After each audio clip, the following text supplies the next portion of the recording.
Okay, now let's look at document 3 and see what's going on here. Very different document, right? Also in 1940, October of 1940, so right after, a couple months after France has fallen. And now we have Charles de Gaulle. Now the name might not ring a bell now, but it should later on. De Gaulle will play a major role in leading the Free French movement, and he'll later become the president of the Fifth French Republic. And he's a big hero in France because of his resistance to Hitler and the Germans. So he's leading the Free French movement, and he's broadcasting in a radio message. But from where? From outside France, from French West Africa. So he has fled from France, and what we'll see is that he is very critical of the government. He calls them, the government in place, pathetic and miserable men. He says they claim to constitute the French government, but in actuality they do not, in his opinion. And then he's warning people that worse things are going to come.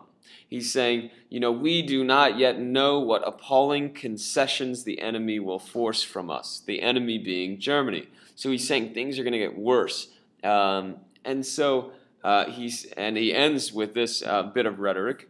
The world will behold a dishonored and despairing France, a demented slave in Hitler's grip. Now, hopefully when reading this, you picked up that he is using extreme, grand, rhetorical language here to demean the government. He is, calling them, miserable and pathetic and slaves and under Hitler's grip and, despairing France.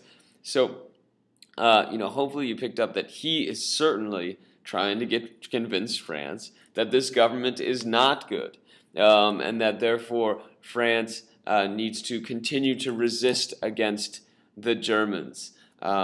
So from his point of view, this government is collaborating with the Germans. It's helping the Germans occupy France. And so he's continuing to resist that. The point of view, as we said, therefore, is he is broadcasting this. He's attempting to gain public support for his cause, resisting the Germans. He's attempting to demean the government of Pétain. And, well, as the leader of the Free French movement, he is claiming to be in charge of France in exile. And he says that Pétain is illegitimate, or this government is illegitimate. So he has an agenda. It's a political one. Who is the actual leader of the French? And for him, it's not the government in Vichy. And so that's certainly his point of view. As leader of the Free French movement, he wants to gain French support for his government in exile. You could say that, certainly. Let's go to document 4. Document 4 similarly shows this very similar idea, which is that the Germans are using the Vichy government for their benefit. How do we know this? Well, we do know that based on the caption, it says that this is a French cartoon from after the October 24th meeting between Hitler and Pétain.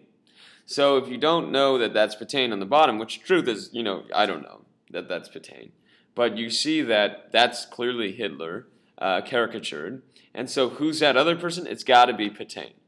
Now, if you had further doubts, you can flip ahead to document 8, and you see a picture of an old man with a beard, and you see that, oh, that must be Pétain. We see his image again.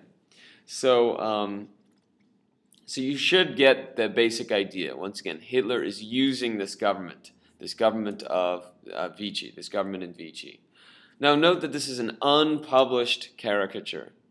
Why can it not be published? Because it's so critical of this government. And obviously there would be censorship because the government in Vichy is collaborating with the Germans. It's conceded to the Germans, and therefore it needs to, as we'll read, becomes more and more fascist. And so there is not freedom of speech, and freedom of press. And so clearly this is not, it's unpublished, which actually gives it more of a sense of legitimacy. Something that was published during this period, we could say, maybe he has to write this, he has to draw this because the government would insist on that. But we can say that because this is an unpublished caricature, perhaps it depicts his true feelings towards the government. And that is our point of view there for 4. For document 5, and when we go on, we get another critical view, or not as critical as 3 and 4, but another outsider's view from outside the government. And this is from Captain Henry Frenay, who is a French resistance leader. So the French resistance is the group of people, de Gaulle amongst them, that are resisting the Germans. And so he's commenting here about seeing Pétain.